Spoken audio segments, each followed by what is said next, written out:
মিষ্টি দোকানের ছানার জিলিপি খেতে আমরা সবাই ভালোবাসি। তবে এই ছানার জিলিপিগুলো বাড়িতে বানানো একেবারেই সহজ। যারা মিষ্টি একেবারেই বানাতে পারেন না, আজ আমি আপনাদের যেরকম পদ্ধতিতে এই ছানার জিলিপিটি বানানো দেখাবো, আপনারা কিন্তু নিজেরাই বাড়িতে খুব সহজে বানিয়ে নিতে পারবেন। একেবারে পারফেক্ট একটা রেসিপি থাকবে। যারা একেবারে নতুন তারাও খুব সহজে বাড়িতে এরকমই নরম তুলতুলে রসালো ছানার জিলিপি খুব সহজে বানিয়ে নিতে পারবেন। তো চলুন বানানো শুরু করা যাক। প্রথমে নিতে হবে একটা কড়াইয়ের মধ্যে অল্প করে একটু জল দিতে হবে। তারপরে কড়াইয়ের মধ্যে দিয়ে দিতে হবে 1 লিটার দুধ। এইভাবে অল্প একটু জল দিয়ে দুধ গরম করলে দুধ আর কড়াইয়ের নিচে লেগে যায় না। অনেক সময় হয় কড়াইয়ের মধ্যে যদি শুকনো থাকে তারপরে দুধ দিয়ে দিলে দুধটা কড়াইয়ের নিচে লেগে যায়। তাই এইভাবে অল্প একটু জল দিয়ে দুধ গরম করতে পারেন। 1 লিটার আমি এখানে প্যাকেট দুধ নিয়েছিলাম, আপনারা কিন্তু যে কোনো ধরনের দুধ নিতে পারেন। এখন ফ্লেমটা মিডিয়াম টু হাইতে করে দিলাম। আর দুধটা খুব ভালো করে গরম করে ফুটিয়ে নিতে হবে। আর মিডিয়াম টু হাইতে করে দিলে অনেক তাড়াতাড়ি দুধ গরম হয়ে যায়। প্রায় 2 মিনিট পরে দেখাচ্ছি। আপনারা দেখুন দুধটা কিন্তু গরম হয়ে গেছে। এখন আরেকবার হাতাটা নিয়ে নাড়াচাড়া করে নিতে হবে। খুব ভালো করে নাড়াচাড়া করা হয়ে গেছে আর দুধও ভালো করে গরম করা হয়ে গেছে। যে কোনো মিষ্টি বানানোর জন্য ছানাটা ঠিকঠাকভাবে রেডি করতে হবে। আজ আমি আপনাদের যেরকম পদ্ধতিতে ছানা রেডি করানো দেখাচ্ছি, একেবারে সব মিষ্টির জন্য এই ছানা পারফেক্টভাবেই রেডি হবে। আপনারা দেখুন দুধটা খুব ভালো করে ফুটে উঠেছে। আর একটা মেজারিং কাপের মধ্যে আমি 2 চামচ ভিনিগার, 2 চামচ জল মিশিয়ে একটা মিশ্রণ রেডি করে রেখেছিলাম। সেই মিশ্রণটা দুধের মধ্যে দিয়ে দিলাম আর ফ্লেমটা অফ করে দিতে হবে। এখন ভিনিগারের মিশ্রণটা দুধের সঙ্গে খুব ভালো করে মিশিয়ে নিতে হবে আর ফ্লেমটা অফ করে রাখতে হবে, তাহলে ছানাটা অনেক বেশি নরম হবে। তাহলে ছানার জিলিপি বা যে কোনো মিষ্টি অনেক বেশি নরম হয় আর খেতেও ভালো লাগে। 1 মিনিট এইভাবে হাতাটা নিয়ে নাড়াচাড়া করতে হবে। আপনারা কিছুক্ষণ পরেই দেখতে পাবেন দুধটা একেবারে পরিষ্কারভাবে ছানাটা রেডি হয়ে গেছে। জল আর ছানা একেবারেই আলাদা হয়ে যাবে।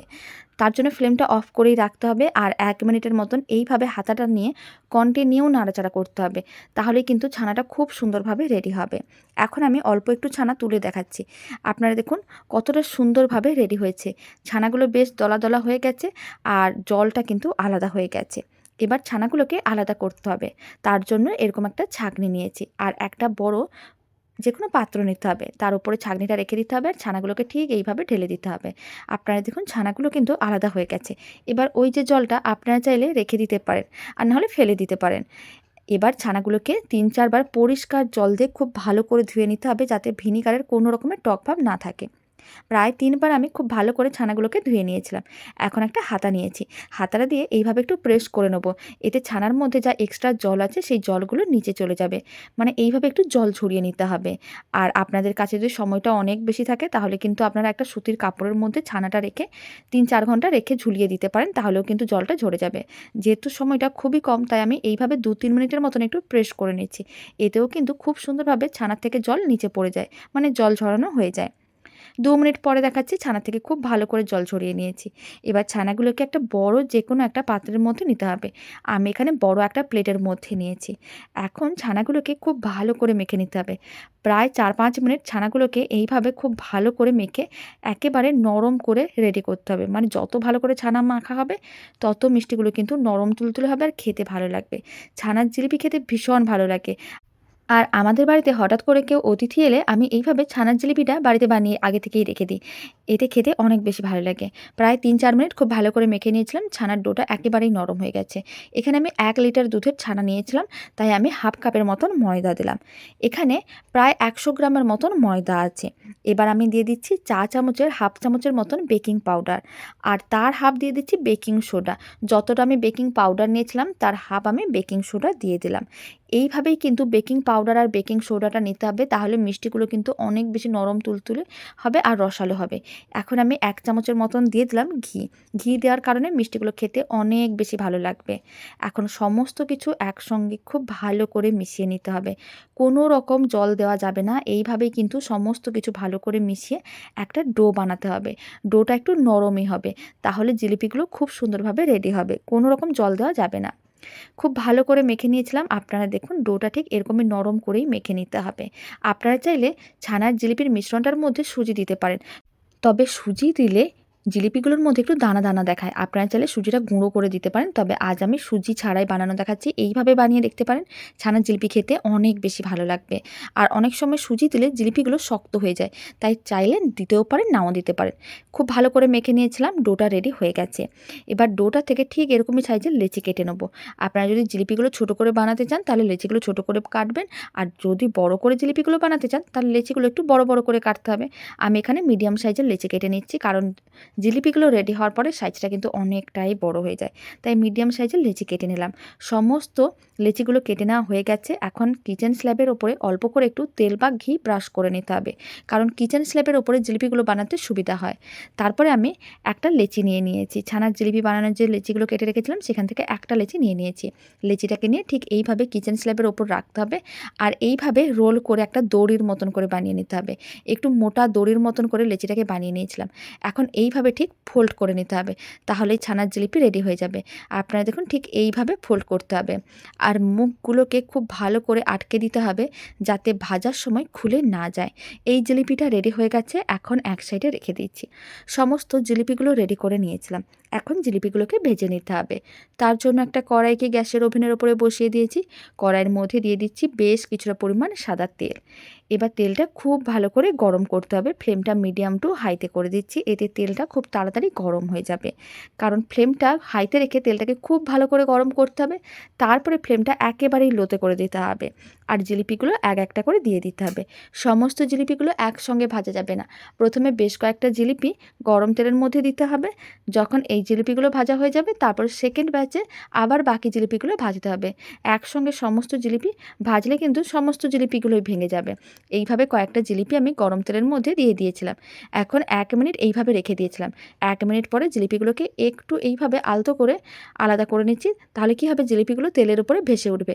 তারপর গরম তেলটা একটু ছিটিয়ে দিতে হবে, আর জিলিপিগুলোকে উল্টে পাল্টে একটু টাইম নিয়ে লাল লাল করে ভেজে নিতে হবে। মোটামুটি 7 থেকে 8 মিনিটের মতন সময় প্রয়োজন পড়বে জিলিপিগুলো ভেজে নেওয়ার জন্য। যদি ফ্লেমটা হাইতে রেখে জিলিপিগুলো ভাজেন তাহলে কিন্তু ওপরটা অনেক তাড়াতাড়ি লাল হয়ে যাবে, ভেতরটা সুন্দরভাবে রেডি হবে না। তাই একটু টাইম নিয়ে উল্টে পাল্টে জিলিপিগুলো ভেজে নিতে হবে, এতে জিলিপিগুলো অনেক বেশি নরম তুলতুলে রসালো হবে। ফ্লেমটা মিডিয়াম টু লোতেই আছে। এবার মোটামুটি জিলিপিগুলোকে বেশ লাল লাল করে ভেজে নিচ্ছি, তারপরে আমি আপনাদের দেখাচ্ছি। আর এইভাবে 1 মিনিট অন্তর একটু উল্টে পাল্টে রাখতে হবে, যাতে দুদিকই ভালো করে লাল লাল হয়ে ভাজা হয়ে যায়। মোটামুটি 7-8 মিনিটের মতন সময়ের প্রয়োজন পড়েছিল। জিলিপিগুলোকে উল্টে পাল্টে বেশ লাল লাল করে ভেজে নিয়েছি, এর থেকে আর বেশি লাল করব না। এখন এক একটা জিলিপি তুলতে হবে আর প্লেটের মধ্যে রেখে দিতে হবে। আপনারা দেখুন কালারটা কত সুন্দর এসেছে। যখন এইগুলো রসে পড়বে তখন কালারটা আরও চেঞ্জ হয়ে যাবে, আর সাইজটা কিন্তু অনেকটাই বড় হয়ে যাবে। চিনির শিরাটা রেডি করে নেব। তার জন্য আবার একটা কড়াই নিয়েছি। কড়াইয়ের মধ্যে দিয়ে দিচ্ছি মেজারিং কাপের 1.5 কাপের মতন চিনি। এখানে আমি 1 লিটার দুধ দিয়ে জিলিপিগুলো বানাচ্ছি, 1.5 কাপের মতন চিনি দিলাম। এবার 1.5 কাপ চিনির জন্য 1 কাপ জল দিতে হবে। আবার অনেকে আছে সমান সমান জল দেয়, তারপর চিনি শিরাটাকে অনেকক্ষণ ফোটাতে লাগে, তাই আমি এখানে অল্প জল দিচ্ছি যাতে চিনি শিরাটা অনেক তাড়াতাড়ি রেডি হয়ে যায়। 1 কাপ জল দেওয়ার পরে অল্প করে একটু এলাচ গুঁড়ো ছড়িয়ে দিলাম। এবার এলাচ গুঁড়ো দেওয়ার পরে 2 ফোঁটার মতন কেশর ফুড কালার দিলাম। ফুড কালারটা একেবারেই অপশনাল, আপনারা চাইলে দিতেও পারেন, নাও দিতে পারেন। তবে দোকানে চিনি শিরাটা একটু ইয়েলো কালার হয়, তাই আমি এখানে কেশর ফুড কালারটা দিলাম, তবে আপনারা চাইলে নাও দিতে পারেন, কোনো অসুবিধা নেই। খুব ভালো করে মিশিয়ে নিতে হবে, আর ফ্লেমটা মিডিয়াম টু হাইতে করে দিতে হবে। এবার চিনিগুলো মেল্ট হওয়ার জন্য অপেক্ষা করব। 3 মিনিটের মতন চিনি শিরাটাকে খুব ভালো করে ফুটিয়ে নিয়েছিলাম, এতে চিনি শিরা খুব সুন্দরভাবে চিটচিটে ভাব চলে এসেছে, আর চিনিগুলো মেল্টও হয়ে যায় খুব তাড়াতাড়ি। আর এইভাবে কিন্তু চিনি শিরাটা আপনারা চাইলে হাত দিয়ে একটু চেক করে দেখে নিতে পারেন চিনির শিরার মধ্যে চিটচিটে ভাব এসেছে কিনা। এটা কিন্তু একতার বিশিষ্ট চিনি শিরার কোনো প্রয়োজন নেই, হালকা চিটচিটে ভাব এলেই হবে। এখন আমি ভেজে রাখা সমস্ত জিলিপিগুলো গরম চিনি শিরার মধ্যে দিয়ে দিচ্ছি। ফ্লেমটা অফ করে দিতে হবে। ফ্লেমটা অফ করে নেওয়ার পরে তারপরে কিন্তু এক একটা করে ছানার জিলিপি চিনি শিরার মধ্যে দিয়ে দিতে হবে। আপনারা দেখুন এখন কিন্তু জিলিপিগুলো চিনি শিরার ওপরে ভেসে আছে, কিন্তু কিছুক্ষণ পরেই আপনারা দেখতে পাবেন চিনি শিরার মধ্যে জিলিপিগুলো বেশ ভারী হয়ে এইভাবে চিনি শিরার মধ্যে চলে যাচ্ছে। তার মানে বুঝে নিতে হবে চিনি শিরাটা খুব ভালো করে শোক করে নিয়েছে। এখন এইভাবে একটু উল্টে পাল্টে নিচ্ছি, তারপর আমি 1 ঘন্টা পরে দেখাচ্ছি। হাতে যদি সময় বেশি থাকে তাহলে আপনারা 3-4 ঘন্টা বা সারা রাত্রি রেখে দিতে পারেন, তবে আমি এখানে 1 ঘন্টা পরে দেখাচ্ছি। 1 ঘন্টার মধ্যেও কিন্তু জিলিপিগুলো সুন্দরভাবে রেডি হয়ে যায়। 1 ঘন্টা হয়ে গেছে। আপনারা দেখুন চিনি শিরাটা কিন্তু খুব ভালো করে শোক করে নিয়েছে। চিনি শিরাটা বেশ কমে গেছে আর জিলিপিগুলো বেশ ভারী হয়ে গেছে। তার মানে বুঝে নিতে হবে চিনি শিরা খুব ভালো করে শোক করে নিয়েছে। এখন আমি একটা প্লেটের মধ্যে ছানার জিলিপিগুলো সার্ভ করে নিয়েছি। ওপর থেকে চিনি শিরাটা ছড়িয়ে দিচ্ছি, এতে জিলিপিগুলো দেখতে বেশ ভালো লাগবে। এখন একটা জিলিপি কেটেও দেখিয়ে দিচ্ছি কতটা নরম তুলতুলে আর রসালো হয়েছে। দারুণ স্বাদের এই ছানার জিলিপির রেসিপিটা শেষ পর্যন্ত দেখার জন্য আপনাদের অসংখ্য ধন্যবাদ।